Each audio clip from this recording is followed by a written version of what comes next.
Hello everyone, welcome to the Volvo EX30, and we are going to go charge this little fun SUV now, because we are now at 21% state of charge, so it is definitely time to charge, but we have been using this vehicle over the course of an entire week. So before we go find a charger, let's look at our trip status and settings here to see what we've done over the course of this trip. We'll check this again once we arrive to the charger, but I've traveled 190.4 miles since I reset this. I would add another 10 miles to this, maybe 200-ish miles.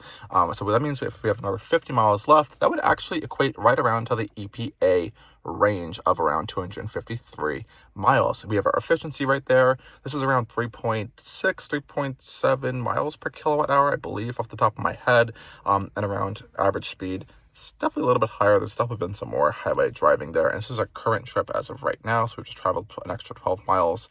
That's really cool. And of course, you can reset these and check this over a different distance to see your consumption as well. But in order to go charge, let's see if we have any charging information here. So I believe we can go over to our settings pages here in our Volvo infotainment screen. We do have a charging button here that's going to show us some charging information. So again, 21%. We can set our target battery level. Very easy here. I actually really like how this is all laid out. Very easy to adjust all this information. So we have our daily drive. Volvo actually recommends 90% state of charge for this 69 kilowatt hour gross battery pack. Around, I think, 64 kilowatt hours is usable. We have a long trip setting, and you can even have a fully custom setting, so you can set it to 80, 70, 60, whatever you really want there, which is nice. We can limit our charging current on level 2 charging, and some charge scheduling information over there as well. So nice, fun charging page here, but since we don't have a digital cluster up here, I'm curious to see what the charging screen in this vehicle looks like overall. So that's going to be fun to see when we are indeed charging. But we'll use the built-in Google navigation system here to find what we have here for our charging, so we can make it full screen here as well. And I'm going to ask the system to find us chargers. So, hey Google, find us fast chargers near me. Okay, so the voice seems to have gotten cut off by how quick the system loaded, but you can adjust your level of charging here, which is kind of cool, and then go into this menu here to really adjust that, so you can put in fast charger specifically, compatible plugs as well. So this vehicle does have a NACS adapter as well, since it is approved to work on the all Tesla superchargers that are compatible with this as well, which is nice. We do have one right under here that we could potentially use if we do need to. You can even sign in with payment in here, or kind of specify your payment options as well, which is pretty cool. So a lot of nice options within the Google map system here, which is really nice. I specifically want to go to a Tesla supercharger just because it's one of the cheaper ones in our area and probably going to be the most reliable and easily available one on here, but it doesn't look like these are coming up. Now, I did put on super fast charging, so if we do 100 kilowatt hours and faster, I think it might show up on here. Let's see if we can zoom out on this map now. So it doesn't seem to be showing up just yet. So we're going to input our own charger here. I believe this might be it right there. So let's ask Google, hey Google, find us a Tesla supercharger near me. Here we go. So it came up with a list of a whole bunch of Tesla superchargers around us. All of the ones that are plugs not compatible are the ones that, even with a NACS adapter, we are not probably going to be able to use. So that's nice that it is telling us. But we're going to go to this one right here because it is on our route, which is nice. 18-minute drive. We have around 18% at arrival. So this could give us a nice test to see how long it will take to charge up to around 70 or 80%. Volvo says 10 to 80 in around 30 minutes. So we'll see if we can do that. 250 kilowatt charger there. I'm going to press start, see what happens here since we're going to go to this charger. Toward DePiero Drive. Awesome. So it gives us directions here. I don't see anything as in terms of preconditioning. So we're going to see if it's going to automatically do that. I don't seem to see if we have any preconditioning option here in our charging screen either. So that's really interesting. I wonder if the car is going to do that automatically, since it does know we're going to a fast charger. If not, we'll figure it out along the way, and I'll definitely update you guys. But let's head off in our EX30, pop it into drive, car should be on, and I'll update you when we get to the charger. Okay, everyone, we have just arrived to our supercharger destination. We have plenty of chargers available, and just as an update, we now have 19% state of charge, so 1% higher than what the GPS originally estimated. We had a little bit more downhill, so a little bit more regen was possible. Gives us a nice little photo and confirmation over here, which is nice. Exit out of that, and we have entered a low power mode as well, so you can see there's like a little orange indicator on the EX30's little battery icon there. So let's go pop over to these chargers. We're going to pull up, see if we have to pull up really far back or not. It looks like we have magic connectors here, so we should be fine. And let's see how this charging process goes.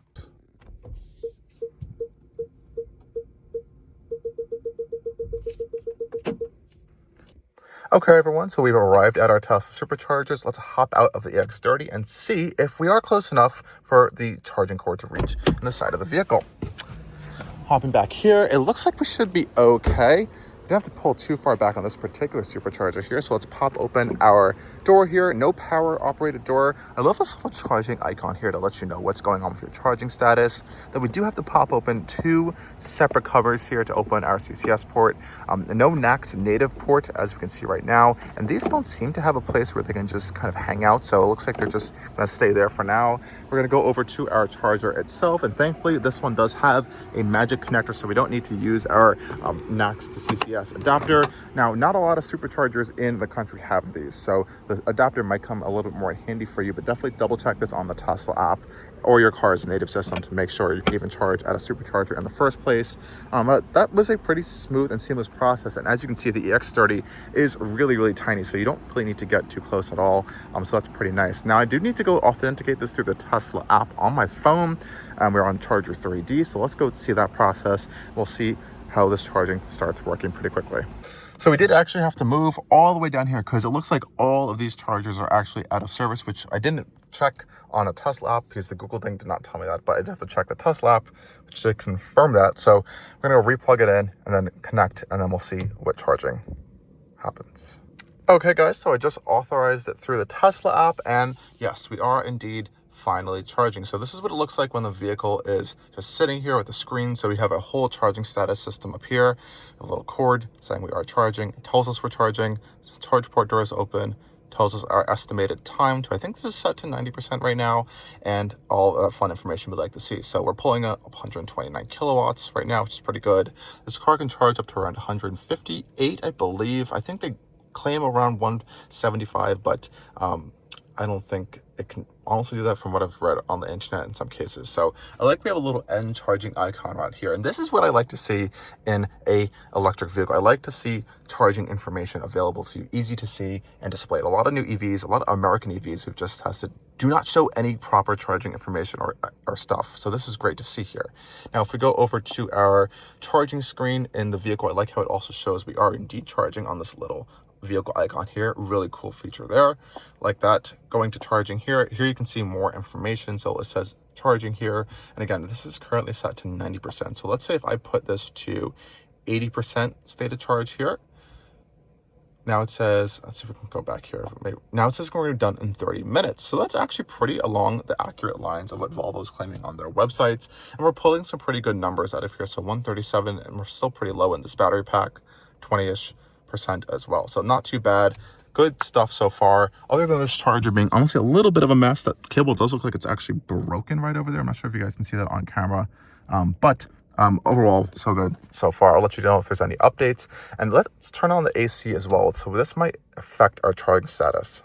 So on our climate control screen we have up here, it's also some cool stuff here. So we have our air quality filter, some wildfire smoke in the area, so a little bit worse air quality than usual. So let's say you're charging, it's really hot out, and you really need to have the AC on. Now, we know ACs and EVs really suck a lot of power. So let's say it is hot, you need to charge, you need to turn on your air, maybe just a little bit. I'm gonna put auto climate on, low speed. We're at 128 kilowatts of speed right now, so, and it says 26 minutes to get to 80%. Let's see if this affects our charging whatsoever in the EX30, because some EVs, this could dramatically affect charging. This particular one with the dual motor all-wheel drive performance-esque trim here in the US, we do have the heat pump as well. So I can actually see this fluctuating in terms of its speed. It went to 129 up to 130. But it seems to be okay, actually. It's not derating the charge, which I think is pretty good. I'm not sure how this could affect it over time, too long, but so far it seems to be working completely fine. And nice cool air is actually blowing out here with the AC on, which is actually a really nice thing to see. So it doesn't seem to be affecting the EX30 on a first look with having the AC on. while you're charging. It's actually increasing its speed as well, which is pretty nice. And our charging estimated time also has not changed. So that's actually a really nice welcome thing to see in the EX30.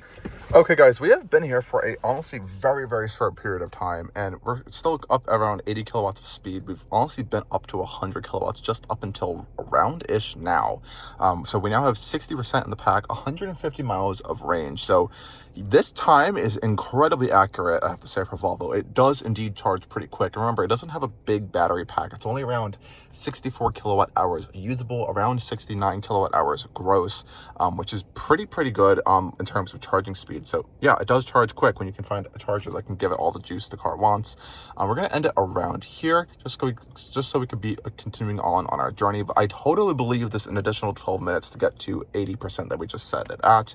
And again, I like how we can just end it really easily through here. We can also go to this little screen here and end charging just by pressing this little button.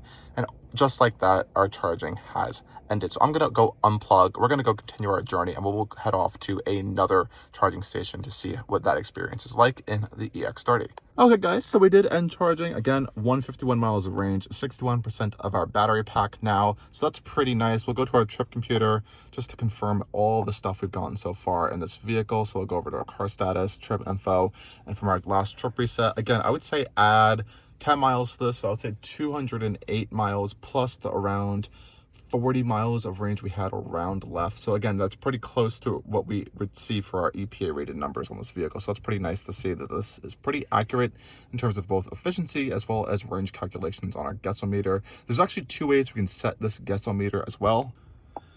So on our unit screen over here within our system settings, you can actually change your range estimate to be a dynamic range estimate. So this is going to be more based off of your driving style and different conditions like AC and all that stuff. I think certified is a little bit more specific to EPA rated numbers, I would believe. So EPA certified versus like a dynamic range.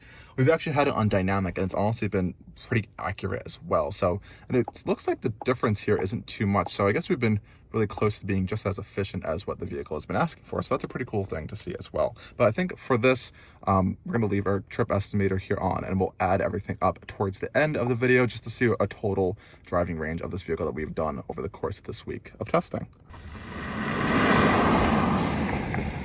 And for our second charging session, everyone, we have found a free level 2 charging station here at this parking garage, and since it is a Sunday, we don't have to pay for parking as well. So this is a really nice win-win for us. So all I have to do is walk up to the car. We have our charger right here, parked in our dedicated EV charging space, pop open our little port there for our level 2 charger, free charging, very nice. And we should just plug this in.